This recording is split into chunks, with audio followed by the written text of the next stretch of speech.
Assalamualaikum warahmatullahi wabarakatuh. Innal hamdalillah nahmaduhu wa nasta'inuhu wa nastaghfiruh wa na'udzu billahi min syururi anfusina wa sayyiati a'malina. May yahdihillahu fala mudhillalah wa may yudlil fala hadiyalah. Asyhadu an la ilaha illallah wahdahu la syarikalah wa asyhadu anna Muhammadan abduhu wa rasuluh.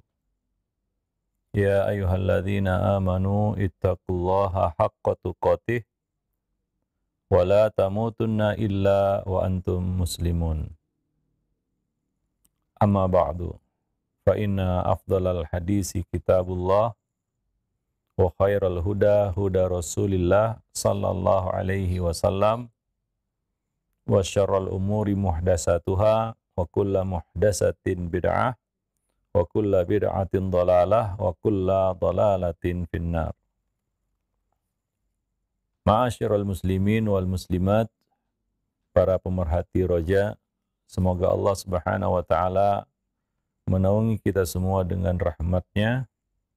Pertama-tama kita bersyukur kepada Allah Subhanahu wa taala atas segala nikmat dan karunia yang telah Allah berikan kepada kita. Dan pada kesempatan pagi ini kita kembali bertemu dalam seri kajian parenting, yang mana kita sudah menyelesaikan pembahasan buku Mendidik Anak Tanpa Amarah. Mudah-mudahan pembahasan tersebut bermanfaat bagi kita semua dan bisa menjadi modal bagi kita di dalam mendidik, membina, membimbing anak-anak kita. Sekaligus juga bisa menjadi modal di dalam kehidupan kita. Karena kita mendidik anak itu sekaligus kita belajar. Hakikatnya kita juga mendidik diri sendiri juga. Ya, maka dari itu mendidik itu memiliki banyak sekali manfaat dan faedah. Kita seakan-akan mengingatkan diri kita sendiri. Ya, bukan hanya sekedar menyampaikan ilmu yang kita miliki, tapi kita juga mengasah diri kita. Ilmu akan bertambah apabila diajarkan, diberikan, disampaikan. Dan pada kesempatan pagi ini kita akan membahas sebuah buku masih berkaitan dengan pendidikan anak, yaitu buku yang berjudul Ada Apa Dengan Remaja. Seperti biasa ada subjudul. Subjudulnya adalah membangun interaksi positif dengan remaja. Membangun interaksi positif dengan remaja. Jadi objek bahasan kita pada kali ini adalah anak remaja. Bagi yang punya anak, walaupun sekarang masih bocah, ya kelak anak itu akan jadi remaja. Dan kadang-kadang waktu itu berjalan sangat cepat. Tiba-tiba saja anak kita sudah remaja. Tentunya memperlakukan mereka berbeda dengan memperlakukan anak kecil. Banyak orang tua yang tidak menyadari bahwasanya anaknya bukan anak-anak lagi. Anaknya sekarang sudah berubah menjadi seorang remaja. Tapi dia masih memperlakukannya seperti kanak-kanak. Ya, nah ini tentunya keliru ya. Maka orang tua juga harus mengetahui perkembangan anak. Karena manusia itu berkembang, tumbuh besar. Ya, secara fisik juga berubah. Mental berubah. Cara berpikir berubah. Terjadi perubahan di dalam kehidupan kita yang kita sudah lewati sebenarnya ya. Kalau kita mau belajar dari diri kita sendiri, kita sudah melewati fase-fase itu sebenarnya. Tapi ketika kita menghadapi anak kita, mungkin masalahnya jadi berbeda. Kadang-kadang kita lupa anak kita itu sudah remaja, bukan bocah kecil lagi. Dan menghadapinya tentu perlu treatment khusus, ya. Enggak sama, tidak bisa disamakan anak-anak dengan remaja. Dan Nabi Shallallahu Alaihi Wasallam mengklasifikasikan usia anak. Pengklasifikasian usia anak itu dari Nabi. Dan Nabi menyebutkan angka.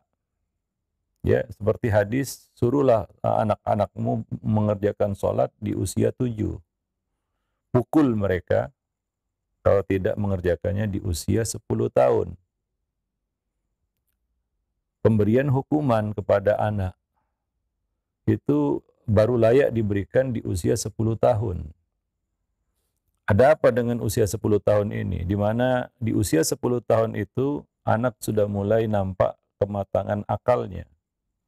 Seiring dengan balik yang dia akan alami, ya, usia balik yang akan dia alami, ya, terjadi perubahan-perubahan pada dirinya. Itu fase disebut juga prabalik, ya, dan balik. Ini adalah masa awal remaja. Artinya adalah orang tua harus tahu itu, ya, mengerti bagaimana menghadapi anak remaja. Di buku ini kita akan berbicara panjang lebar tentang masalah tersebut. Ya, tentunya kita semua belajar, ya. Kita semua bukanlah orang tua yang sempurna. Kita semua perlu belajar. Dan kita semua menghadapi masalah yang sama sebenarnya, yaitu masalah anak. Nggak ada habisnya itu. Tapi banyak dari kita kadang-kadang berusaha untuk menghindarinya seolah-olah nggak ada masalah. Padahal penuh masalah. Ya. Dan kita sering mengabaikannya.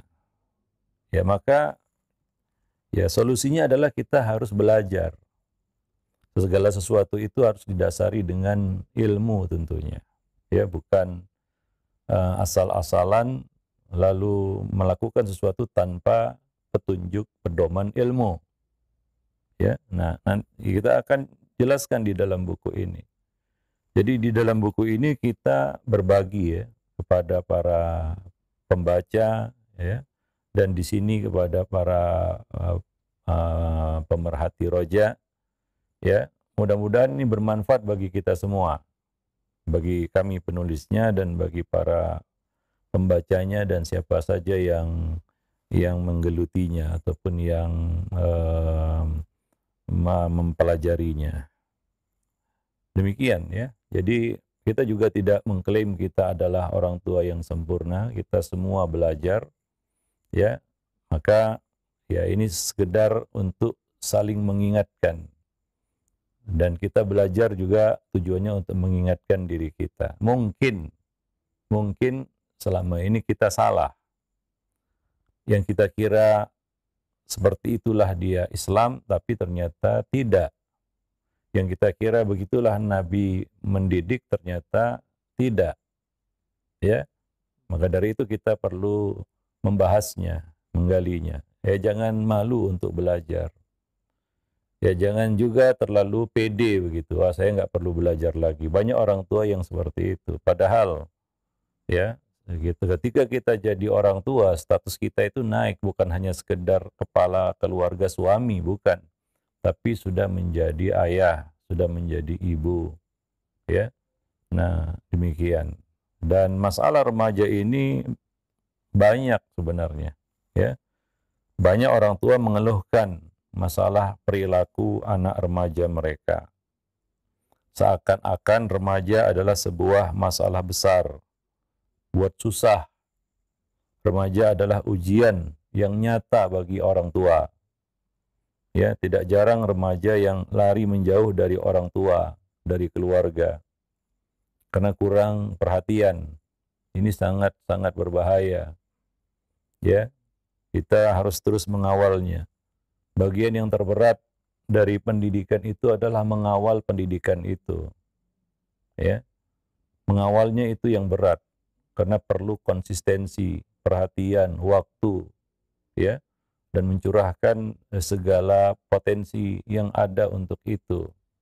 Di samping itu perlu kesabaran supaya bisa istiqomah, ya, mendidik. Karena banyak orang-orang yang sudah meletakkan tugas ini karena merasa tidak mampu. Ya, kita harus terus belajar karena kita banyak salahnya, terutama di dalam mendidik anak-anak kita. Ya, jadi banyak ya kita lihat remaja itu ya nggak connect lagi dengan orang tuanya. Mungkin orang tuanya juga nggak mengerti bagaimana melakukan pendekatan kepada anak remaja. Atau merasa dia sudah besar, ya dibiarkan saja karena dia sudah besar.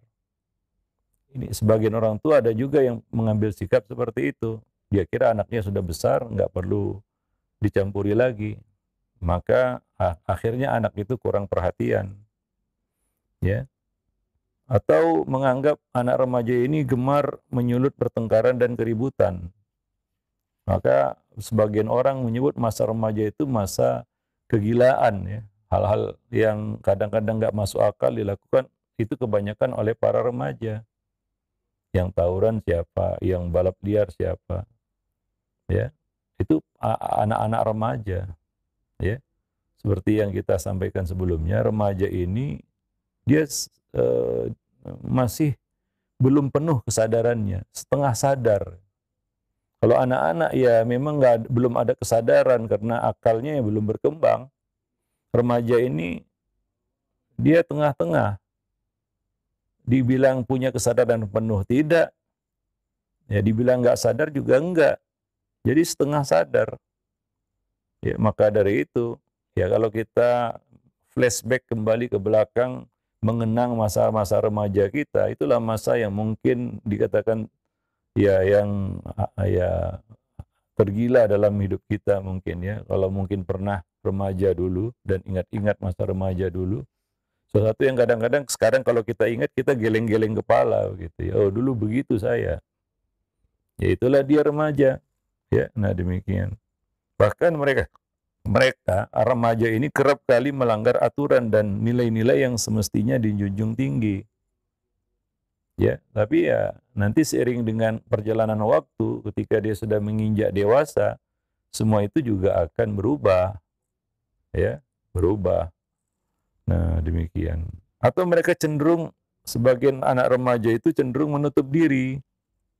Apalagi remaja-remaja hari ini cenderung tertutup, ya, sibuk dengan dunianya, ya, banyak menghabiskan waktu dengan ya media sosial, berselancar di dunia maya dan seakan tidak peduli, tidak mengindahkan orang-orang yang ada di sekelilingnya, di sekitarnya. Mengapa begitu?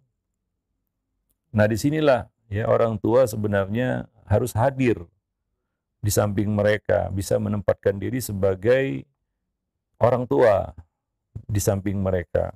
Karena anak remaja itu perlu sosok orang tua ya di samping mereka. Jadi masa remaja itu adalah masa yang unik memang. Keunikan yang berbeda dengan tahapan kehidupan sebelum dan sesudahnya. Ya. Remaja bukan lagi seorang bocah, mereka tidak mau dianggap anak kecil.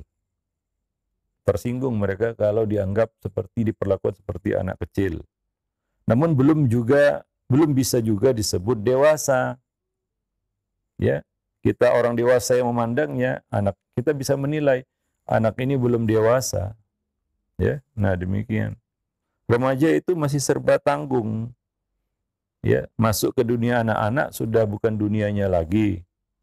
Masuk ke dunia orang dewasa dianggap belum pantas. Belum dewasa juga.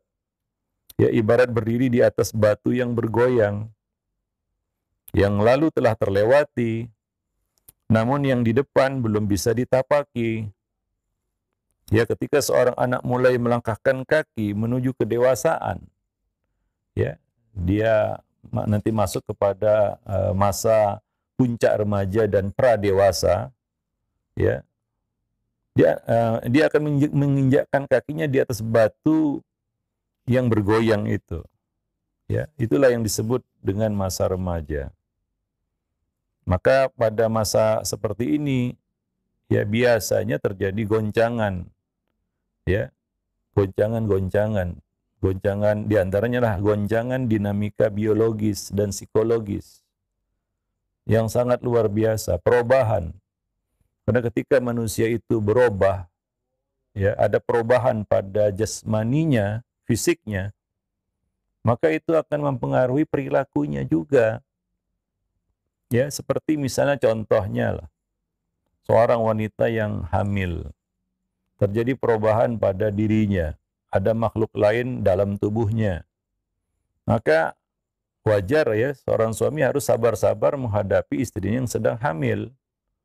Ya, ada masa ataupun satu fenomena yang disebut ngidam ya. Kenapa wanita yang hamil itu ngidam? Kita harus memahami ya, karena wanita yang sedang hamil itu terjadi perubahan pada dirinya. Ya. Nah, ini akan mengubah perilakunya juga, ada sesuatu yang baru juga pada perilakunya. Maka dari itu para suami ketika menghadapi istri yang sedang hamil harus banyak sabar. Ya, coba lihat orang ngidam kadang-kadang aneh-aneh ya permintaannya, sikapnya, emosinya juga labil. Ya begitulah. Sama seperti wanita yang sedang haid juga, terjadi perubahan pada dirinya seiring dengan masa haid yang dijalaninya, kadang-kadang terjadi perubahan perilaku juga. Demikian pula anak-anak ya, ketika berubah menjadi remaja, ya terjadi goncangan dinamika biologis dan psikologis yang sangat luar biasa. Pertumbuhan postur tubuh berjalan sangat cepat. Ya, perubahan organ tubuh dan suara menuju ke titik kemapanan yang secara fisik nampak seperti dewasa. Ya, coba lihat suaranya sudah mulai ngebas.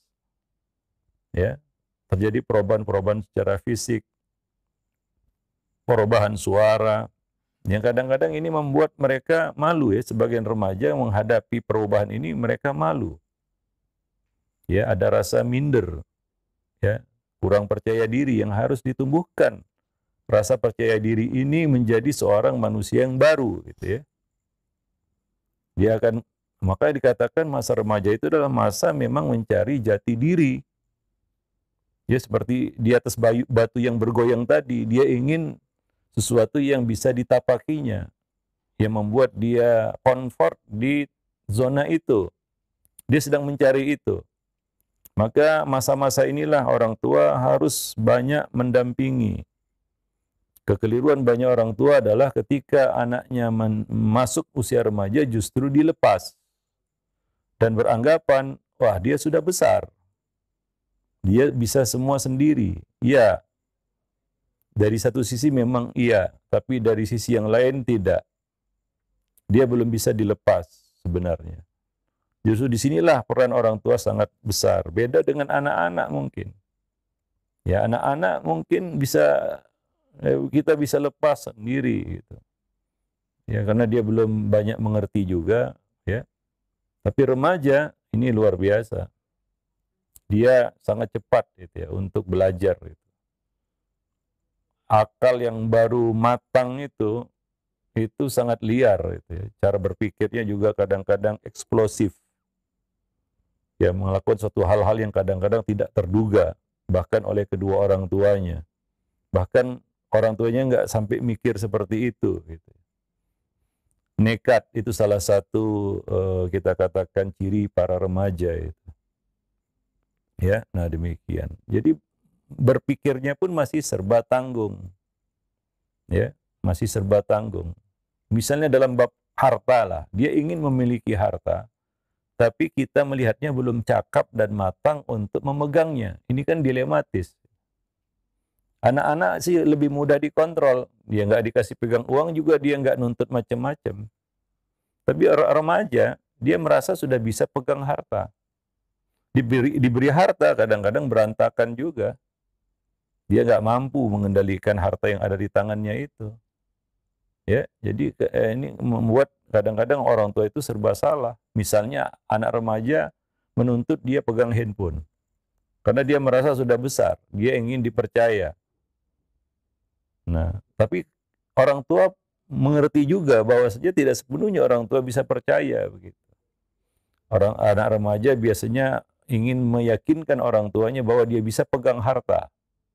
Tapi kalau kita kasih amanah harta, dia belum bisa pegang juga. Karena untuk diserahkan harta anak yatim, perlu ya anak itu masuk kepada usia rusyd, yaitu dewasa, matang berpikirnya. Supaya hartanya itu tidak tersia-siakan. Nah itu anak yatim ya, yang mungkin nggak punya orang tua. Tapi yang punya orang tua, ya disinilah ya kadang-kadang orang tua itu berada di posisi yang sulit, dikasih. Kadang-kadang mereka ngambek, ya, dikasih ya seperti itu, nggak dikasih mereka ngambek. Ya jadi serba sulit. Nah itu contoh ya, bagaimana ya mereka itu sebenarnya belum bisa dilepas. Ya, nah demikian. Masih sangat perlu dibimbing, ya dituntun, ditanting istilahnya. Ya, wallahu alam bisawab. Ya, nah. Namun dalam tataran psikologis, jiwanya masih bergejolak dalam proses transformasi, mencari jati diri. Dia sebenarnya sedang berusaha untuk mencari jawaban atas pertanyaan pada dirinya sendiri. Sebenarnya saya ini apa, siapa, bagaimana? Ya.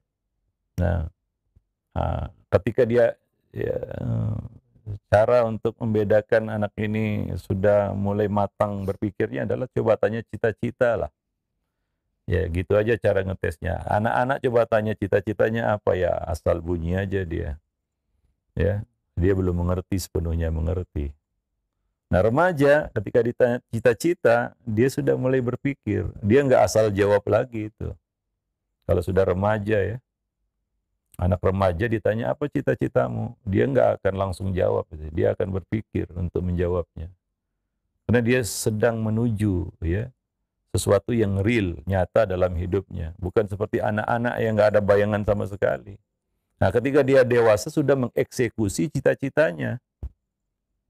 Ya, dia sudah dalam perjalanan menuju cita-citanya itu. Maka disinilah ya perlu dibangun itu. Bagaimana menumbuhkan harapan di hati para remaja, cita-cita, dan itu perlu diarahkan oleh orang tua. Ya, ya, di mana bakatnya sudah mulai mengerucut istilahnya. Kalau dia punya bakat, itu sudah mulai nampak ya secara nyata dan jelas. Dan tinggal dia melanjutkan dan mengasah lebih tajam dan tajam lagi gitu. Nah, disinilah peran guru, orang tua yang sangat penting ya. Nah, sehingga ya dia bisa ya kita katakan menjadi sesuatu istilahnya. Ya, itulah persimpangan jalannya itu. Kalau kita tinggalkan mereka di persimpangan itu, mereka akan bingung dan kadang-kadang memilih jalan yang salah. Ya, nah demikian. Wallahu a'lam bishawab. Atau disebut juga dalam masa pencarian. Ya, itulah dia masanya. Dan di dalam masa pencarian inilah remaja sering berhadapan dengan beragam masalah. Ya, problematika, ya dilema, ya di mana dia perlu jawaban yang tepat begitu. Ya, maka dia perlu mentor ya, untuk mengarahkannya gitu ya. Mengasahnya lebih tajam lagi.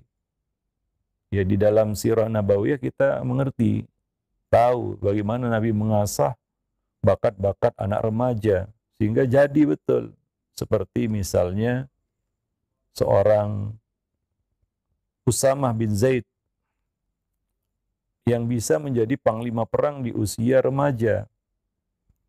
Abdullah bin Abbas yang bisa masuk kepada jajaran ulama di usia remaja. Ya, itu contoh anak-anak remaja di zaman Nabi. Dan mereka bakat di bidangnya masing-masing. Bakat Abdullah bin Abbas tidak sama seperti Usama bin Zaid. Ya, maka Nabi memperlakukan mereka itu berbeda. Apa doa Nabi untuk Abdullah bin Abbas? Kemana Abdullah bin Abbas diarahkan? Dia menjadi habrul ummah. Dia menjadi terjemahanul Quran. Ya, karena itulah dia potensi yang dia miliki. Ya. yang nggak akan bisa ya dilakukan oleh remaja yang lain seperti Usama bin Zaid. Dan nggak tepat juga Abdullah bin Abbas direkrut menjadi panglima perang karena bukan di situ potensinya. Siapa yang mengarahkan ini semua? Nabi Sallallahu Alaihi Wasallam. Jadi Nabi itu adalah ya kita katakan pemandu bakat yang ulung. Beliau bisa melihat bakat-bakat anak-anak itu dari kecil dan bisa diarahkan kepada sesuatu yang memberikan ya nilai yang besar, value yang tinggi, menjadi sesuatu yang bermanfaat begitu bagi umat. Ya, nah demikian. Nah itulah tugas kita ya, sebenarnya para orang tua. Dan ini perlu ya, pendampingan istilahnya, ya terus ditempel. Karena kalau dilepas justru nggak akan maksimal nantinya. Ya itu untung-untungan, bisa jadi dia dapat jalannya, bisa jadi juga enggak. Ya, tapi rugi ya anak itu dapat jalannya tanpa bimbingan orang tua, tanpa dibimbing oleh orang tua, seakan-akan kita membuang-buang peluang kebaikan bagi diri kita sendiri sebenarnya. Ya, wallahu alam bisawab. Nah, demikian. Maka dalam hal ini kedua orang tua, keluarga terutama maupun lingkungan sosial secara umum itu berandil besar dalam bentuk jiwa remaja. Pernah kita sampaikan poros pendidikan itu dua sebenarnya. Poros utamanya adalah rumah. Itulah lingkungan keluarga. Poros pembantu adalah sekolah yang mendukung ya pendidikan di rumah. Itu dua poros pendidikan. Ya, anak itu ya berkutat di antara dua poros ini aja. Rumah, sekolah, sekolah, rumah. Disitulah mereka dibentuk. Ya, nah demikian. Siapa yang bertanggung jawab di situ? Orang tua ya dan guru. Orang tua itu di rumah, guru di sekolah. Kalau kolaborasi keduanya ini bagus, ada koordinasi yang rapi, ya mudah-mudahan ini kan usaha ya. Ya, hasilnya juga akan maksimal gitu. Wallahu alam bisawab. Nah, demikian. Ya, jadi lingkungan sosial secara umum baik itu sekolah maupun rumah itu punya andil yang sangat besar dalam membentuk kepribadian mereka. Ya, ya dalam membentuk jati diri mereka. Ya. Mereka diharapkan dapat ya menolong para remaja ini untuk mendapatkan ya mereka diharapkan dapat menolong remaja ini untuk mendapatkan jawaban yang tepat atas berbagai pertanyaan-pertanyaan yang menggelayut di benak mereka, di benak para remaja ini dan mencari solusi dari segala macam seabrek masalah-masalah mereka. Para pemerhati roja kaum muslimin dan muslimat yang dimuliakan Allah. Namun ironinya, ya kerap kali remaja tidak memperoleh semua dukungan itu. Di saat ia sangat membutuhkannya, ternyata banyak orang yang tidak mengerti masalah yang penting ini. Ayah bunda tidak memahami remaja mereka dengan baik, atau kurang memiliki kesiapan untuk mengambil peran di fase itu. Akibatnya jawaban yang diberikan tidak membantu menyelesaikan masalah-masalah mereka, tapi justru menimbulkan masalah-masalah baru. Ya, ada yang bersikap keras kepada mereka. Ya, dan apa yang terjadi? Pemberontakan. Ya, karena jiwa remaja itu ya ada jiwa memberontak juga. Harus hati-hati. Mereka kadang-kadang ditantang lebih berani begitu ya. Ya, sebagian remaja punya karakter seperti itu. Ya, nah demikian. Kalau salah di dalam menanganinya, ini bisa blunder yang parah ini. Ya, kita lihat banyak yang orang tua yang justru menancapkan permusuhan dengan anak remajanya sendiri, mencak-mencak dan lain sebagainya. Ya perlu sabar itu untuk mendekati mereka. Ya, nah demikian. Akhirnya proses pembentukan kepribadian atau jati diri itu jauh dari yang diharapkan. Dan tidak mustahil, ya, ia menjadi remaja yang tidak bermasa depan. Itu yang kita khawatirkan, seperti yang disebutkan dalam ayat. وَلْيَخْشَى الَّذِينَ لَوْ تَرَكُوا مِنْ خَلْفِهِمْ ذُرِّيَّةً ضِعَافًا Ya, hendaknya mereka takut meninggalkan anak-anak yang dalam kondisi lemah. Khafu alaihim. Mereka mengkhawatirkan. Ya kira-kira mampu nggak menghadapi tantangan masa depan atau tantangan zaman yang kemarin kita sampaikan, nggak bisa kita samakan kondisi sekarang dengan dulu ya. Masa remaja kita dulu saja nggak sama seperti masa remaja yang dialami para remaja hari ini. Tantangannya lebih banyak. Dulu kita tidak berhadapan dengan dunia maya. Internet belum ada, segala sesuatu belum ada. Tantangannya ya mungkin tidak seberat hari ini, tidak banyak seperti hari ini. Ya. Nah, kalau dulu saja kita yang sedikit tantangannya kadang-kadang ya kita tahu bagaimana masa remaja kita ya. Bagaimana dengan anak remaja hari ini? Ya, wallahu alam bisawab. Baik. Nah, padahal sekiranya anak ini dipersiapkan dengan sebaik-baiknya untuk menghadapi fase remaja, niscaya semua akan dapat dia lewati dengan baik. Ya. Nah, itu seperti di persimpangan jalan. Kalau dia memilih jalan yang tepat, ini adalah potensi yang besar. Banyak manfaatnya bagi, bukan hanya bagi dirinya ya, bagi orang-orang yang ada di sekitarnya, bahkan bagi umat secara keseluruhan. Bahkan bagi umat manusia, dunia secara umum. Wallahu alam bisawab. Nah demikian ya, mudah-mudahan ini masih muqaddimah. Kita akan lanjutkan bincang-bincang kita pada pertemuan yang akan datang insyaallah. Ya. Dan selanjutnya bagi yang mau ada pertanyaan, ya kita persilahkan. Demikian ikhwal Islam, ma'azakumullah, para pemerhati roja dimanapun Anda berada. Mukadimah dari buku Ada Apa Dengan Remaja disampaikan oleh Al-Ustadz Abu Ihsan Al-Maidani hafizahullah sebagai penyusunan langsung dari buku tersebut. Ya mudah-mudahan kita bisa mengambil faedah dan kita bisa simak terus bersama pertemuan di setiap Selasa ini pembahasan mengenai buku tersebut. Baik, untuk selanjutnya bagi Anda yang ingin bertanya silahkan Anda bisa mengirimkan pertanyaan melalui layanan pesan WhatsApp tentunya sesuai dengan pembahasan kita. Baik, yang pertama sudah ada yang masuk ya, ada pertanyaan dari Ummu Wildan. Ustadz, Assalamualaikum warahmatullahi wabarakatuh. Ustadz, alhamdulillah anak sulung saya sekarang sudah menganjak remaja dan seperti yang Ustadz jelaskan bahwa banyaklah perubahan-perubahan yang terjadi baik fisik maupun perilakunya. Yang ingin ditanyakan, bagaimana saya sebagai orang tua harus mendampingi sementara Ananda sedang menuntut ilmu di pondok? Apakah didikan dan pendampingan uh, Ustadz yang berada di sana bisa mewakili atau bagaimana sikap saya seharusnya, Ustadz? Syukron jazakallahu. Iya, iya, ini memang kebanyakan ya anak-anak remaja ini dititip di pondok ya. Sebagian yang tidak mengambil mungkin full day, ya mereka ada sebagiannya yang menitipkan anak-anak remaja ini di pondok. Kita tahu nggak mudah menghadapi anak remaja di pondok. Tanyakan saja pada para ustadz dan guru-guru di pondok itu, bagaimana susahnya menghadapi anak remaja. Nah di sini yang sering kita sampaikan, tadi juga kita baru singgung, poros pendidikan itu dua. Dan ini konsep ini harus dipahami juga oleh para pendidik di sekolah. Ya, bahwa keberhasilan itu harus mengaktifkan dua poros ini, yaitu poros pertama adalah rumah, itu adalah poros utamanya, dan yang kedua adalah sekolah. Jadi yang kita harapkan di sinilah kerjasama, koordinasi antara rumah dan sekolah.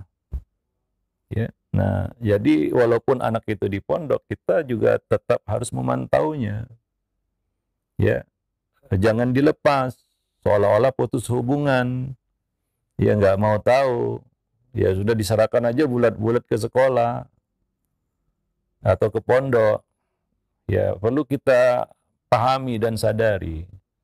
Kemampuan pondok juga terbatas. Karena semua orang yang menitipkan anaknya di pondok punya harapan yang sama. Sementara tenaga ya mungkin kurang memadai. Ya, baik dari sisi kualitas maupun kuantitas. Ini yang harus kita sadari. Jadi memang nggak bisa kita lepas begitu saja. Dan pihak pondok juga harus memahami ini juga. Ya, mereka bukan sesuatu manusia super yang bisa menangani ini sendiri gitu ya. Perlu peran orang tuanya. Ya, perlu dikonekkan antara anak ini dengan pendidikan rumahnya, yaitu orang tuanya. Maka orang tua juga harus diaktifkan di sini. Ini satu kita katakan pandangan yang keliru dari sebagian orang tua. Yang pondok itu dijadikan tempat menitip anak. Ini keliru sebenarnya. Pandangan yang tepat adalah sekolah itu adalah alat bantu kita untuk mendidik anak, bukan tempat menitip anak. Ya.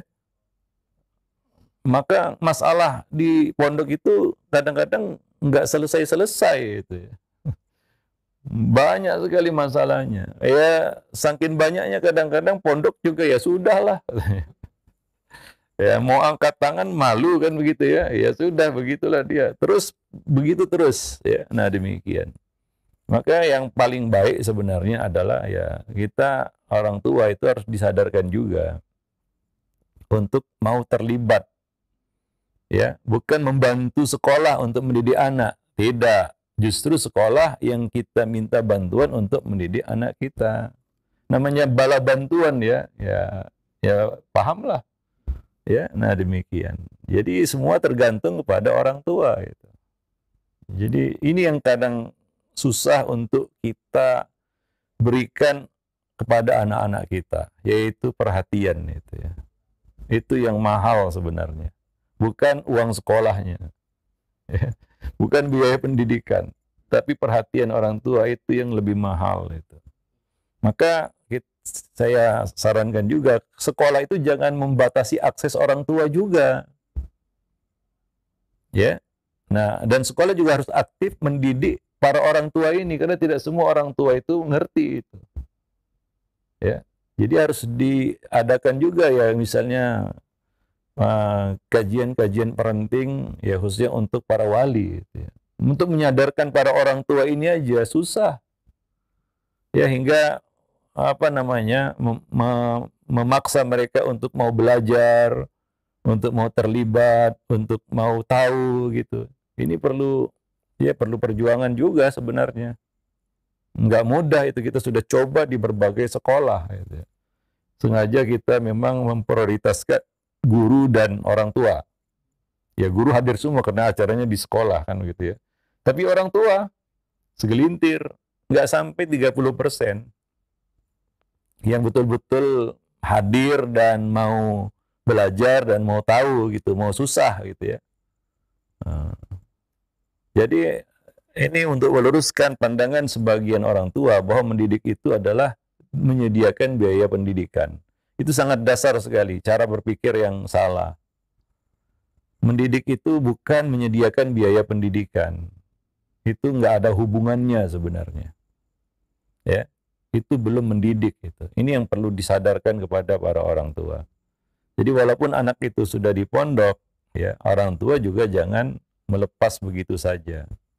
Ya, kalau perlu terus berkoordinasi dengan para guru, ustadz-ustadznya di pondok, supaya tahu progresnya. Karena banyak masalah di pondok anak remaja yang itu kebanyakannya itu ditelantarkan memang, dibiarkan sama orang tuanya. Dihubung orang tuanya malah marah-marah, ya. Seolah-olah ingin berkata, buat apa aku sudah bayar mahal-mahal kalau masih diganggu juga gitu ya. Itu urusan sana. Kan nggak benar seperti ini. Memang yang diurusi itu software benda mati yang bisa dikutak-katik kemudian selesai masalahnya. Enggak, ini anak manusia. Ada binnya juga gitu ya. Ya, nah marahnya ketika ditelepon binnya marah-marah gitu ya. Nggak mau terima dan kadang-kadang nggak terima anaknya dilaporin begini begitu gitu ya. Artinya orang tua nggak mau pusing sebenarnya itu. Ya, nah demikian. Ya, untuk mencari biaya pendidikan itu nggak sesusah mendidik anak tersebut. Ya, nah demikian. Wallahu a'lam bishawab. Ya, kira-kira demikian. Demikian ya untuk ibu yang bertanya, Mu Wildan, ya yang berada di Makassar tadi. Mudah-mudahan tercerahkan dari jawaban Ustaz. Baik, untuk selanjutnya ada pertanyaan kembali dari Ummu Izzah yang berada di Tangerang. Ya Ustaz, anak saya 21 tahun, putri qadarullah sakit jiwa dari usia 13 hingga sekarang. Eh, dan saat ini dia saya taruh di pesantren khusus sakit jiwa Ustaz. Namun untuk pelajaran syariatnya tidak sesuai dengan sunnah. Karena kalau di rumah itu sering mengamuk dan kita kesulitan untuk menanganinya Ustaz. Mohon solusinya jazakallahu khair. Ya, kalau kita berbicara tentang sakit ya, ini tentunya penanganannya berbeda ya. Judulnya juga sudah berbeda. Ini anak yang sakit, maka perlu pengobatan ya. Maka dibawalah kepada ya orang-orang yang berkompeten menangani penyakit tersebut. Ya, berkonsultasi dengan dokter yang ahli di bidang itu. Karena kalau sudah bicara sakit, ini kasusnya, ini judulnya sudah berbeda. Penanganannya juga nggak sama. Apalagi dia memang perlu terapi dan pengobatan yang serius, kan begitu ya. Nah, demikian. Ya, bersabarlah. Ya, mudah-mudahan sembuh, kan begitu ya. Ya, namanya penyakit jiwa itu bisa juga sembuh, ya. Nah, tergantung bagaimana treatment yang diberikan kepada anak tersebut. Ya, biasanya kalau nggak telat dari awal pengobatannya itu lebih mudah. Makanya perlu diobservasi anak itu. Ada nggak sesuatu yang lain aneh? Kalau ada itu nampak dari kecil biasanya, ya. Nah, kadang-kadang orang tua nggak ngerti, hingga akhirnya penyakit itu sudah parah, baru ditangani oleh dokter. Banyak kan dokter ngeluh seperti itu. Ini anak sudah telat ya. Artinya penanganannya sudah terlambat gitu. Maka kita harus mengobservasi anak kita perkembangannya dari tahun ke tahun, dari fase ke fase gitu ya. Dan kita harus tahu normalnya bagaimana. Misalnya anak sudah mulai bisa bicara itu di usia berapa? Sudah mulai bisa berinteraksi itu atau masuk pada usia mumayyiz itu usia berapa? Kalau belum bisa juga ini ada kelainan namanya. Ya, nah demikian. Wallahu alam bisawab. Artinya kalau nggak terlambat penanganannya, kemungkinan masih bisa untuk ya minimal ya diringankan begitu ya. Ya alhamdulillah kalau bisa sembuh. Maka kalau ini adalah satu penyakit ya, ya pertama mudah-mudahan itu kafarah juga ya bagi ya yang sakit dan bagi orang tuanya juga kan begitu. Nah, kemudian ya serahkan kepada ahlinya tentunya ya. Kalau itu penyakit ya gangguan secara fisik gitu ya. Nah, demikian. Wallahu alam bisawab. Nah, demikian. Ya, alhamdulillah. Baik, terima kasih banyak atas jawaban dan nasihat Ustaz. Demikian, ya mudah-mudahan Allah mudahkan untuk ibu yang bertanya dan diberikan kesabaran dan diberikan kesembuhan untuk anaknya. Baik, untuk selanjutnya ini ada pertanyaan kembali dari Ibu Ade yang berada di Cilengsi, Ustaz. Ustaz, anak saya 19 tahun, seorang laki-laki. Dari SMP hingga SMA sekolah di pondok yang bermanhaj salaf. Awal masuk pondok anaknya sangat baik, penurut dan sayang kepada orang tua. Selama di rumah saya dan abinya selalu membimbing dia. Ketika SMA kelas 3 akhlak dan adabnya berubah drastis. Saya sedih dengan perubahannya. Bahkan diketahui bahwa dia mulai merokok ketika di pondok. Sungguh sangat disayangkan. Padahal saya sudah menitipkan anak saya di pondok, tapi hasilnya jadi begini. Sekarang anak saya sedang kuliah di salah satu perguruan tinggi dan hati saya semakin merasa jauh dengan dia karena dia sibuk dengan teman-teman dan tugas-tugasnya dan jarang pulang juga kan. Padahal kuliahnya itu tidak terlalu jauh, Ustaz. Saat ini saya sedang sedih dan atas perubahan anak saya tersebut dan bagaimana cara memperbaiki keadaan ini, Ustaz, mohon nasihatnya. Iya, ini satu ya masalah yang dilematis juga ya. Pertama ya,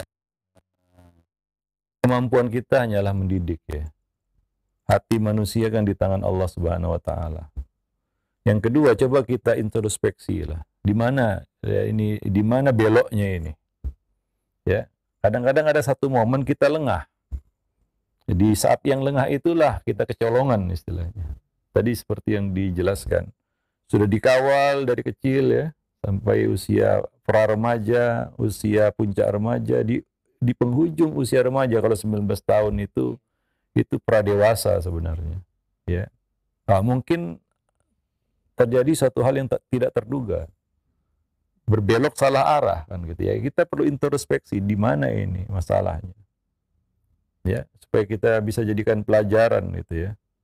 Nah, kebanyakan ya itu tadi, ketika orang tua melihat anaknya sudah besar, sudah bisa, ya ternyata tidak, ya begitu ya. Nah, demikian. Artinya apa? Begitulah sulitnya menangani remaja ini. Lengah sedikit, meleng sedikit, hilang dia, ya lepas dia. Nah, demikian. Ya, makanya ya Ustadz di rumah sudah dikondisikan dengan baik ya, dan segala sesuatu sudah dilakukan dengan baik ya. Contoh misalnya ini ya. Nah, mungkin ya itu tadi, koordinasi antara lingkungan pendidikan di sekolah dengan di rumah ini nggak sinkron. Kadang-kadang ada dua itu, di pondok bagus, di rumah yang nggak bagus ya. Kadang-kadang sebaliknya itu, di rumah bagus, di pondok yang bermasalah ini. Ya, maka perlu itu ya, koordinasi rumah dan sekolah ini, apalagi pondok itu. Itu kan berat itu. Itu manajemen 24 jam pondok itu. Nggak gampang itu. Ya, harus betul-betul fokus, konsentrasi. Khususnya para pengelola pondok itu. Kalau tidak, ya terjadilah hal-hal yang kadang-kadang ya seperti itu ya. Kadang-kadang kita juga miris juga melihat kasus-kasus yang ada di pondok begitu. Nah, demikian. Wallahu alam bisawab ya. Nah, kemudian setelah itu ya, kalau ini sudah terjadi ya, kita ini sudah terjadi kan begitu ya. Ya, jangan jauhi dia. Malah justru kita berusaha untuk mendekatinya, mengambil hatinya, menyentuh hatinya. Karena manusia itu perlu disentuh hatinya. Kalau dikerasi kadang-kadang, ya kemungkinan besar ini ya, dia akan makin menjauh. Dia malah tambah nggak suka sama orang tuanya. Kan begitu. Nah, ini sinyal bahaya ini kalau seperti itu ya. Nah, karena dia sebentar lagi sudah lepas jadi orang dewasa ini. Ya. Dia akan menentukan arah hidupnya sendiri. Ini sangat riskan begitu. Jadi jangan merasa gagal di sini ya. Terus berusaha. Ya. Nah, demikian. Yaitu dengan cara yang halus, lembut, dan bijaksana. Manusia itu hanya bisa disentuh hatinya dengan kelembutan. Kalaulah Allah perintahkan kepada kedua nabinya, yaitu Musa dan Harun, menghadapi Fir'aun, itu dengan apa? Dengan qaulan layyina, kata-kata yang lunak, lemah lembut. Sabar. Kita ingin Fir'aun ini lurus. Bahwa perlu dibentak-bentak, dimarahi, ya, atau ditunjuk-tunjuk begitu, atau kita berikan sikap yang keras, mungkin akan patah. Maka Allah mengatakan kepada kedua nabinya tersebut, faqula lahu qaulan layyina. Ya, coba berusaha kembali membangun kedekatan ya dengan anak tersebut. Walaupun itu perlu usaha ya, yang berat memang. Itu hati memang dikuras itu ya. Supaya bisa sabar ya untuk menghadapi kondisi seperti ini, itu luar biasa, harus sabar betulan itu. Ya, nah demikian. Ya, kadang-kadang penerimaannya enggak seperti yang kita harapkan. Jangan putus asa. Ya, dan jangan merasa gagal juga, udahlah, terserahlah. Nah, itu artinya kita nyerah. Ini berbahaya ini, ya. Nah, demikian. Kalau kita lepas dia dalam kondisi seperti itu, betul-betul lepas. Wallahu alam bisawab. Ya sudah, tidak perlu sedih, berusaha. Nabi Nuh tetap berusaha untuk mendakwai anaknya di momen-momen terakhir. Ya bunayya, irkam ma'ana. Anaknya waktu itu udah nggak anak-anak lagi, ya sudah dewasa. Tapi Nabi Nuh tetap ya tegar, sabar, santun. Wah, itu luar biasa. Kita harus belajar itu dari Nabi Nuh alaihi salam. Karena itu Allah ceritakan kisahnya di dalam Al-Quran, karena manfaatnya luar biasa, khususnya bagi kita, para orang tua. Sedih ya sedih, tapi kalau kita larut dalam kesedihan, apa yang bisa kita buat? Selesai, well done, ya, ma'asalamah istilahnya, ya, tutup cerita sudah. Ya, banyak kasus-kasus seperti itu. Wallahu a'lam bishawab. Kemudian faktor yang penting juga adalah, ya, doakanlah. Kita kekuatan doa itu nggak terduga ya. Nah demikian. Wallahu a'lam bishawab. Baik, mungkin sampai di sini dulu pertemuan kita ya. Waktu sudah ya berakhir ya. Mudah-mudahan bermanfaat. Masih kita lanjutkan ya pembahasan ini di kesempatan-kesempatan berikutnya insyaallah. Subhanakallah bihamdik asyhadu an la ilaha illa anta astaghfiruka wa atubu ilaik. Assalamualaikum warahmatullahi wabarakatuh.